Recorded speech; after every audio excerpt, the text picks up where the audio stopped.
કાનજીને કુખે શિવાજી જન્મ્યો હતો એ તલવાર કેવી ધારથી એને હિન્દુ ધર્મને રક્ષયો હતો ઈ પડકાર કરતી પુત્રને અને શિવા તું મરજે રણ મેદાનમાં એ યમદેશની આરે રમણી આજે અમર છે ઇતિહાસમાં.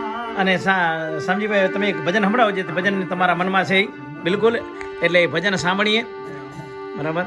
અરે ભજનમાં તમે ગીતાજીની વાત કરી ને તો ગીતાજીમાંથી જ એક ભજન પુરુષોત્તમે લખ્યો છે. વાહ. ત્યાંથી આપણે શરૂઆત કરીએ. ભલે.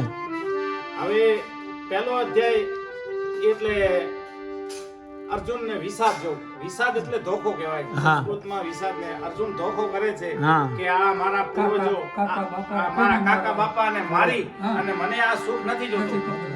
એટલે ભગવાન એને ગીતાનું જ્ઞાન આપે છે. હા.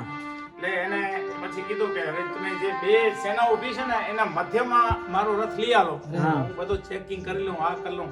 એટલે પછી ત્યારે ભજન લખ્યો છે દાસ પુરુષોત્તમે એ સગપણ જાના જાવે એના આ મનને ખૂબ મુજાવે યુદ્ધમાં અર્જુનને રે એના સગપણ યાદ આવે એ અર્જુનને સગપણ યાદ આવે. એટલે ભગવાન કૃષ્ણ એને સમજાવે છે કે કોઈ કોઈનું આ દુનિયામાં એ સગું નથી અર્જુન એમ કૃષ્ણ પ્રભુ સમજાવે. કોઈ કોઈનું આ દુનિયામાં એ ભાઈ સગું નથી એમ કૃષ્ણ પ્રભુ સમજાવે. આવી કાયરતા ક્યાંથી લાવ્યો આ તારી કીર્તિને કલંક લગાડે યુદ્ધમાં અર્જુનને રે એના સગપણ યાદ આવે. અરે એટલે ભગવાન એને આત્માનું જ્ઞાન આપે છે કે અર્જુન તું આ બધા છે માની બેઠો છો આ આત્મા તો કોઈની મરતો નથી. હા. અમર છે. એ તો અજન્મા હે. આગળ કે છે હા. અરે કે અગ્નિ નહીં બાળે એ પવન નહીં સુકવે એ પાણી નહીં રે પલાળે. અગ્નિ નહીં બાળે એને પવન નહીં સુકવે પાણી નહીં રે પલાળે.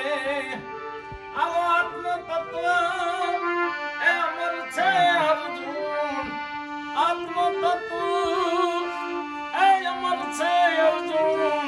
ગીતાના જ્ઞાન સમજાવે યુદ્ધમાં અર્જુનને રે એના સગપણ યાદ આવે.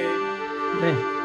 સગપણ યાદ આવે એના મનને ખૂબ જાવે યુદ્ધમાં અર્જુનને રે એના સગપણ યાદ આવે. આવા જ્ઞાન ગીતાના એ દઈ અર્જુનને એ ધનુષ બાણ ધરાવે. જ્ઞાન ગીતાના એ દઈ અર્જુનને